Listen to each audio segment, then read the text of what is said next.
Hello everybody, my name is Cool, and I'm bringing out this video of me playing a board game, or I guess in this case talking about a board game. This is going to be finishing up the Final Girl series for Poltergeist. This is going to be just me talking about my feelings about the whole thing. For those who don't know, I did a full playthrough of Final Girl's Poltergeist scenarios from the Lawrence, using the Lawrence scenario book, as we can see here. Just going to make sure it's kind of centered and nice and in the middle. But I essentially just want to kind of just do a review of the whole experience and talk about, like, what I like about it, what I didn't like about it.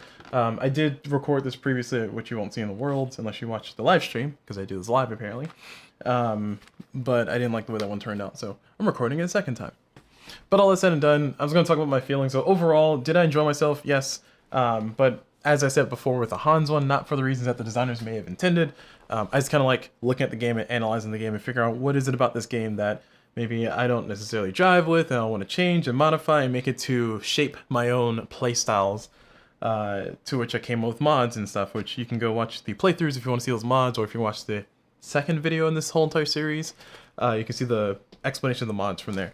But at any rate, the Poltergeist series did point out one very crucial thing, which I thought was very cool from a mechanical perspective, which is how the searching mechanic worked. And that was fun, and I'll explain more of that later. But first and foremost, let's just go ahead and talk about all the scenarios without spoiling anything. I'm not going to spoil my playthroughs or the scenarios themselves, because I have full videos on those. But as far as the scenarios, my favorite one of the Poltergeist one was definitely Escape to the Burbs, the final one, the fifth one that you did. And that's the one you played on Maple Lane. I think Maple Lane as a location is more interesting than somewhere like Camp Abbey Trails. Like, there's Maple Lane right there, for those who don't know. And Maple Lane as a location is just kind of entertaining. Like, it's just some really, really interesting, quirky things that can happen. Yes, there's some quirky, like, not great, like, didn't really think this out fully things that can happen, which if you watch my playthrough, you know what I'm referring to. But if you didn't, if you have a situation to where, where you're trying to find Carolyn and then a certain thing pops up to where you're not allowed to enter green spaces with Carolyn, that can be kind of one of those soft lock situations that you might end up in, which is one of those, like, maybe the designers didn't think of it, but when they were designing it, but that's one of the growing pains, if you will, one of the occupational hazards of having a modular game. But that said, Maple Lane as a location is still pretty fun. I felt that way before. Camp Abbey Trails, pretty straightforward and easy to go through. I mean, the scenario for Camp Abbey Trails with Poltergeist was decent, but I think I got the most joy out of playing the Maple Lane one, for better or for worse. And the one I liked the least of these scenarios was definitely a tie between Sacred Groves and the Creech Manor. So the Creech Manor one's called Ghost Hunters, and that one just wasn't fun because of the parameters of the scenario. Like, it kind of had you just like there was situations where you couldn't stop certain things from happening, and that was not fun. So that one wasn't all that entertaining for me, in my opinion. And then the Sacred Groves one, I mean, I have problems with Sacred Groves for reasons that we've already talked about many a times, and I've elaborated on it immensely. If you haven't heard my elaborations, I would just say very briefly, I think Sacred Groves as a location is going to need a lot of modifications for me to actually enjoy it as designed. So I'm going to take it from as designed and put it to something else. So that way I can kind of find that line between the location doing the location things, but it not being too brutal. But that said, even with the Poltergeist scenario, it still reared its ugly head to a certain degree. And same for Carnival of Blood, which is the one Geppetto's location. That location has its own problems with all the traps and everything. But I don't know. Sacred Grove just feels worse. I don't know how. Well, I do know how. It's because of Divine Rat Track, but also, yeah, okay. Enough of me elaborating on that. Going back into the Poltergeist, focusing on that one. As a killer, as a villain, the Poltergeist is pretty fast. I think the Poltergeist is the second fastest killer. The second fastest killer amongst all of them when they're maxed out. Now, granted, if there's a killer that's maxed out, you're probably in trouble already.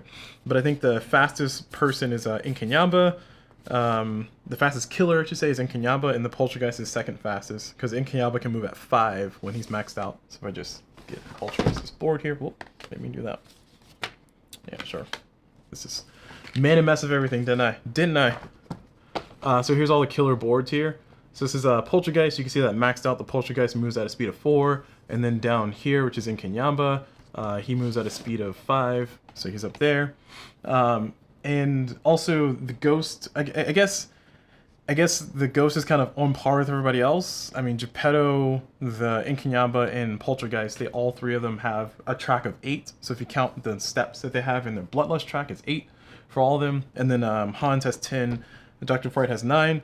But at any rate, the Poltergeist was a little bit more terrifying to kind of deal with when she maxed out. And what I mean by that, just to be more specific, is that she gets her dark power really early. And the dark power of the Poltergeist is kind of inconsequential to some degree, but at the very least, it still comes in earlier than you might want it to, and that can kind of disrupt things. But the amount of horror that they increase is on par with everybody else. I mean, I guess between Hans and Poltergeist, they do 4. Dr. Fright does 5 horror increase, and then Geppetto does 1, and Inkinyaba technically does more because I think Killer's Wrath, which is over here. I think Killer's Wrath has a whole bunch of variable increases for the horror level, so don't let that fool you. That is blank. It does exist, but even then, yeah, it felt fast. I don't know how I feel per se, because I mean, generally speaking, Hans is objectively the easiest, and then Dr. Fright is, I guess, second easiest if we're going by levels, how many steps that they have.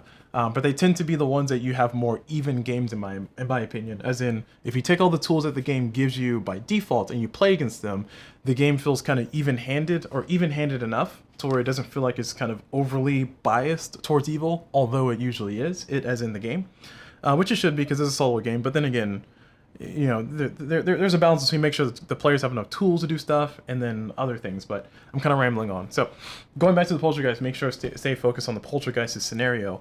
Playing through all the scenarios, I was able to kind of see that a little bit more clearly, and that was very useful for my analysis to try to figure out what it was that I enjoyed or didn't enjoy about the game. The Poltergeist does have a nice mechanic where you have to play differently than the other killers, because the other killers is just a slugfest. Note that everybody else has health. So if I expand this back out, oh, magnets. How do those work? Give me a second. Let me separate these boards here. There we go. If you look at these, if you look at the healths of everybody here, and this is all season 1 stuff, by the way, just in case you're watching this in the far future and you're trying to figure out who all is over there. Everybody has health except for Poltergeist. You do not actually fight the ghost. Instead, what you do is you have to find Carolyn, and Carolyn and Mr. Floppy. Those are cards that you will have in every single game. I have them somewhere. I just don't know where I put them. But the main thing is that you have to find Carolyn and escape. And if you can find Carolyn and escape, you win the scenario. So that's one of the cool things about it, is like it kind of changes up the rules. Instead of just a slugfest between you and the killer, which I really don't know where Carolyn is. Huh, we're pretty bad. Instead of it just being a straight up slugfest between you and the killer, it is you versus kind of you versus the ability to search, you versus statistics actually. And we talked about statistics extensively, but you're essentially using a search card, which this is the card that you use to actually do it. And there's statistics associated with that. So this is if you're looking at full successes and partial successes, and if you're looking at just successes, full successes. Those statistics dictate how your game's going to go. And the interesting thing that came out of this whole entire playthrough, so let me move all this noise out of the way. The interesting thing that came out of this playthrough was that it kind of exposed a little bit the searching parameters, which I found interesting. Some people might find it uninteresting, but I find it interesting. But essentially, every single item deck has 12 items inside of it for each location. So there's usually 3 stacks, with the exception being, of course, Maple Lane. And in those 3 stacks, you'll have a top card that you know what it is, so I'll just signify that with orange. And then you have 3 cards under it that you don't know what those are, and I'll signify that with gray. And then that's kind of how the searching for items goes. And the reason why this is significant, and the reason why this is cool, is because this kind of shows you what the mechanic is actually doing. So when you play against Poltergeist, your goal is to, you effectively have to search as efficiently as you can to try and find Carolyn and Mr. Floppy. So, you know, without knowing what's in here, this is all kind of a superposition situation. So you're kind of playing with superpositions, and like I said, I find that fascinating and interesting. So let's say that this green one here is Carolyn and this red one is Mr. Floppy, which, you know, they both exist. So 2 of these items will be replaced with them, and they will be placed in at random. So let's say that this one was here, so that's Carolyn, and Mr. Floppy was over here. And you, as the final girl, you essentially have to run through to each item deck, and you essentially have to search the entire deck. You can kind of hedge your bets and maybe search the first few cards and hope that Carolyn's in that first band of cards, but ultimately you really need to search through all of them. which kind of sometimes plays out pretty well. Like there are situations to where this has happened, maybe not in this particular playthrough, but situations like that to where that's happened. I think this is more the scenario to where the first set of items that you can search for, if you get a double success on your search, which a double success allows you to look at the top 2 items and keep one, put the other one at the bottom, or put it back on top. So in this case, if you search those 2 items successfully with double success, then you found Carolyn. You can put this one back at the bottom or put it back on top, wherever you want. So it's known information, and then you can kind of move on and the game's over. And then you have the situations to where it seems like Carolyn is never where you search. So you might have a situation to where this might be the order of what you search for, to where you spend all of your actions searching this one deck here. So you spend a lot of time searching that one deck, and that's the final girl. You spend a lot of time searching that first deck, and you search and you search and you search. So you do all your searches. So you search for, let's say you got a full success on that one. So you found those 2. You put this one at the bottom, and you kept this one because you wanted it. And then you did a search again. Let's say you only got 1 success this time. So you just only looked at that one, and it wasn't what you wanted. So you put it at the bottom, and then you do a third search. You do a third search, and you find this one, and it's like, okay, that was completely useless. This whole entire deck is now shot. I've searched through all of it, but it's not Carolyn. Carolyn's not here. I'm gonna keep that item. Oh, you probably would have kept that item. Let's assume that you kept the items that you searched for. And now you have to move on to the next deck. So you move on to the next deck, and you search for this one, you do the same thing. And what I'm trying to say is that this is a situation to where you have to basically search all the items. And one of the cool things about it that it helps expose for me is that it kind of shows how the mechanic is actually working. So when you put in this kind of grid form, and this is actually very insightful, because I feel like you can take this whole entire situation and modify it a little bit more to be a little more reliable. More specifically, instead of just randomly putting Carolyn and Mr. Floppy inside of the item decks, what you could do as an alternative, and what I probably will try out and play around with a little bit, just give you another alternative, is you could make it to where you would need to find out what row and what column Carolyn is in. And then you can do something that would trigger saying, okay, Carolyn will be here, and then Mr. Floppy will be there. You probably have to find some kind of way to substitute it. I don't know how it'll actually play out. Like it might get very messy very fast.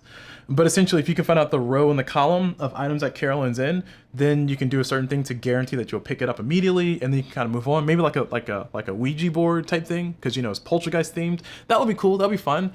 I might try that in the future. That's just something I thought of in the last video that I was doing, because I was kind of explaining how this grid worked out. I was like, oh, wouldn't that work? Wouldn't that work? So that would be a thing I'll probably try in the future. But ultimately what I'm trying to show is this is the mechanic you're playing with, and essentially you need to survive long enough to search through all the items and find Carolyn, which Carolyn could be here, or Carolyn could be there. Carolyn can never be on top. Mr. Floppy can never be on top, so that's why I just kind of represent it like that, with them showing up there.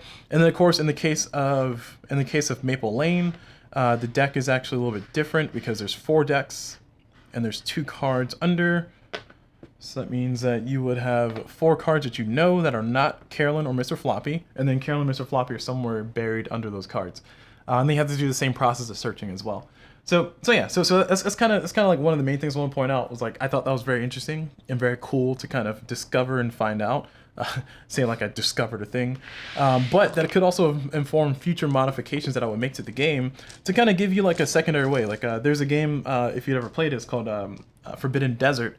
Forbidden Desert uses a system somewhat similar to, or uses a triangulation system to find items. Essentially, you need to find the row item, or the row tile, you need to find the column tile, and once you find that, then the item magically appears there. That will be a fun mechanic to try to import into Final Girl, to see if that helps the Poltergeist scenario become a little bit more consistent, because there are situations to where, no matter how you roll, I mean, because you're dealing with dice, and you're relying on these statistics super hardcore, that no matter how you roll, you're just going to end up with a bad time. Just to clarify for those who don't know, and this will be like the last point that I'll make in this entire talk through, because everything else with Poltergeist was, it was an experience. It's like, yeah, sure, I survived, or didn't survive, or some mix of that.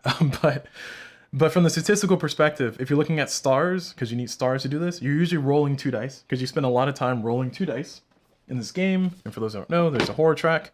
Depending on how things are going, will determine what the horror is. So if the horror is higher, then you roll less dice. If it's on the 1, then you roll 1 die. If it is in the middle area, which is usually spends a lot of time at, you roll 2 dice. And if it's on the lower area, you get to roll 3 dice. And if you play on the extreme horror side, which I don't know why you would, it sounds like torture, there's like a different scaling, but we're gonna ignore that for now. So the main thing is that you spend a lot of time rolling 2 dice. So that's why I'm kind of highlighting and triangulating only on the 2 dice side. So going back to the 2 dice side, if you count only stars or only successes as a indicator of if you're going to make it or not, there's 11% chance of you doing that on a single dice roll. There are ways to kind of manipulate the dice. Specifically, there's a reroll ability, and that reroll ability, I do acknowledge that it exists, but I don't. Please don't take that acknowledgement as an endorsement of it being a good mechanic, because you only have 2 reroll cards and it costs you resources, and there's like a whole cooldown period where you might not have them, and there's a whole bunch of factors that kind of play into the game being against you, that maybe if you reconsider it, it can actually make it a little bit easier, a little bit more palatable, if you will. And when I say easier, I don't mean easier as in now I can win the game. I mean easier as in I feel like that was my fault, not the game just being the game.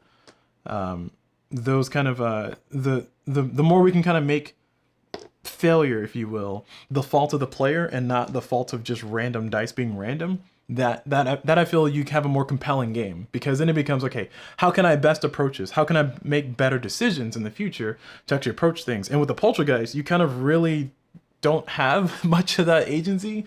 Like when you're fighting against Hans or Inkanyamba or Geppetto, you have the agency. Like Geppetto is a perfect case scenario. Usually with Geppetto, Geppetto has like 3 different little minions, and the minions are running around. They spawn pretty rapidly, but you can knock out the minions, and then they'll stop doing things for a turn. They'll come back next turn potentially, and you can spend a lot of time punching the minions. But anytime you spend punching minions, you're not spending time punching Geppetto. And in that situation, you have a very clear dilemma. It's like, do I take care of the minions who are causing me all kinds of chaos, or do I take care of Geppetto and just end the game immediately if I just knock him out? So with the Poltergeist, you don't really have that kind of option. I mean, with Hans, you have a similar situation. Do I, punch Hans and run away because Hans is pretty slow? In Kinyamba, I guess you could say you have some sort of a situation because you have to manage that killer's wrath level anyway. But what I'm just say is that in all scenarios, you have this kind of dichotomy of like, do I do it now or do I do it later? Whereas Poltergeist is like, there's no options. Like, I must search. I have to only search. If I don't search, I'm not going to win. I can do all I want. I can survive for as long as I want. Maybe I can survive forever. That's fine. But if I don't actually search items, I'm not actually going to win. Or I'm not actually going to have a positive outcome in this game. And because of that, because it's so tunneled in, because it's so narrow-minded, because it's so narrowly focused, it becomes really, really honed in on that. If you fail at searching, you're not going to have a great time. And it's very easy when you have 11% chance of getting 2 successes to fail at searching. And also, we showed how many items you have to search through. Like, if we bring our grid back up here, there's 12 items in the deck. There's usually 3 decks. And the locations are not necessarily the closest together. And I'll bring that up here in a second just to amplify that point. So let's say that this is our spread here. This is just me kind of grabbing meeples. Let's put Carolyn here. Let's just say that let's give us a little bit of a favorable scenario here. So these are all the items in the deck. Once again, each meeple represents an item, with the red being Mr. Floppy and the green being Carolyn. So Carolyn is there. If you succeed on the search and you search that item deck, then you're fine and you got it. And if you look at this on a flat grid, if I search this one intensively, then I find it, and then maybe I say, okay, let me hedge my bets and go over here and search this one, and then I find it, and it's like, oh look, Carolyn's right there. So I can find Carolyn pretty early. But the thing you have to consider is that there's a spatial element to this game too. So me as a person who's moving around doing the searching, and I'll use this red meeple here to represent where I'm at. Let's say that this one represents here. This is this location, and this stack represents over here. So we're in a situation to where if I want to find Carolyn, I ultimately need to walk all the way over here and actually do that. And in order for me to walk, I got to roll more dice. So not only do I have to search this location to kind of be sure, and technically I don't have to search, but I don't know where Carolyn is. So it's like a superposition situation to where Carolyn is in all places at the same time until I actually observe where Carolyn is and find out, and it collapses. It becomes less of a superposition, more of a, okay, here she is. And that's what I mean by that, just in case I didn't define earlier, because I probably didn't. But I search all these items and I spend a little bit of time searching for that. The whole time the ghost is powering up. So Poltergeist is getting stronger and stronger. Oh, she's under here. Yeah, the whole time Poltergeist is getting stronger and stronger. She's moving faster. She's hitting harder. And there's tarot cards coming up that are kind of causing all kinds of chaos. And I'm in a situation where now I need to go from here. So I found out that Carolyn's not here. I need to run over here. Let's say I have an item or two that gives me a nice little advantage. So I got an item or two. So that's pretty nice. But I'm going to go ahead and just run my butt over here. So this is what? 1, 2, 3, 4, 5, 6. So I got to move 6 spaces over there. So that's going to be a sprint and 2 walks. Actually, no. A sprint is 3 at max. Walks are 2 at max. Yeah, sprint and 2 walks. Let's say I got very lucky with my dice rolls. So 1 sprint will move me 3 spaces. 1, 2, 3. And then 2 walks, or actually 1 walk will get me there. 1, 2. Did I count that wrong? 1, 2, 3, 4, 5. Yeah, I counted that wrong. So a sprint and a walk got me there. And then now that I'm here, I got to search again. So I do my search. Let's say I got only a single success on the search, which if we bring up the search card, I got a single success. So I just take a top item and I keep it because why wouldn't I? And now I need to search again. So I search again and then I finally find Carolyn. Okay, cool. By this time, the ghost is, you know, gone on a rampage and knocked out everybody, hypothetically, in this hypothetical scenario. So now the ghost is moving, let's say the ghost is bloodless is at 7 and the ghost is moving for 4, hitting for 2. And let's say that I'm down to a measly 2 health. Let's just be hypothetical here. I'm down to 2 health and now I got to find a way to kind of get out. This can be seen as a very fun dilemma to be in because, you know, the ghost is over here and let's say that there's a victim here and then the next tarot card that comes out, let's say the next tarot card comes out, it can either target me as the final girl or the victim. If it targets me specifically, I'm a goner. I have nothing else I can do. I just got to deal with this. I got the walk, I got the movement, I can make it. And that kind of crisis is cool. However, not having much agency in that crisis is the part that hurts the game a lot. Like I found Carolyn and, you know, I got some items over here and I can do some stuff, but I'm in a situation to where now I'm really reliant on succeeding in a single dice roll to make it out. So let's say I play a sprint, which if I bring up the sprint cards, because I'm going to try to do this in a sprint. So let's say I have a sprint and 2 walks. And this is me just trying to make the scenario realistic while I'm explaining it, just to kind of explain some of the mehness I feel about the game, because I do criticize this game a lot, and I feel like the game is very deserving of a lot of the criticisms, which is why I say them. So let's say I play a sprint and I get to roll 2 dice. We are going to assume that the horror level is at the correct level. I'm rolling my 2 dice. So I end up with a partial success and a partial success and a full success. This is just a random dice roll. I got 2 cards in my hand. Will 3 get me there? 1, 2, 3. Okay, cool. 3 will get me there. All right, so I discard those 2 and I make it out. Woohoo! My chances of doing that were if we get our statistic sheet here, there we go. My chances of doing that was a 44% chance. I erred on the side of success, so therefore I won. And then hypothetically, just to kind of roll it again, let's see if can I do that twice in a row. Let's say I didn't have a sprint and I had 2 walks. And yes, this is partially me just trying to hammer home the point that this is not necessarily always likely. So I roll that and oh look, 2 stars. Wow. Was that 11% chance for that to happen? Nice, even better. 11% chance for that to happen. Okay, cool. So that was just a walk. So 1, 2, and then I need to move again. No matter what I do, because I have 1 health or 2 health, I'm going to be able to make it out. So I'll be able to walk out and then make it. So that's all fine and dandy. And then you have the situations to where the ghost could potentially have the scenario to where I need to be max health before I can walk in there. That's a whole different can of worms. I don't even want to talk about that. And then you have the epic dark power, which is I have to have both Mr. Floppy and Carolyn. It makes it so much worse.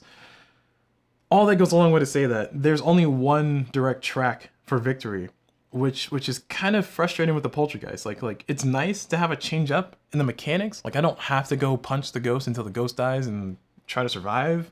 And, you know, knowing that Hans and some other killers can punch more than twice in a single turn is really, really terrifying when you get the preposition that I need to go toe-to-toe with them. But also, I do want to highlight that it does come up with some very cool situations like this that can happen. Like, you know, I played the sprint and I happened to get the things that I had or that I needed to actually make it out. And then the second scenario, I had a walk, I made it out, and then I had to walk again, I can make it out.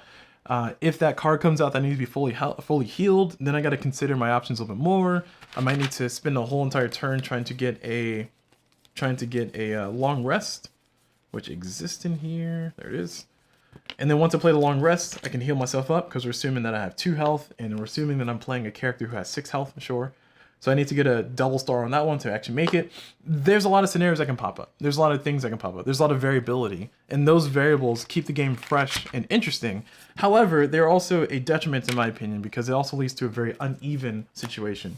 If you are rolling really badly and you aren't able to search as effectively as I did, let's say some of these items that you got were just awful.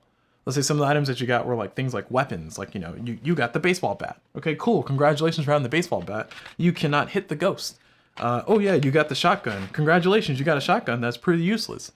And that's kind of deflating, if I should say. Deflating. Anywho, all right, so I think I've kind of made all my points on those ones.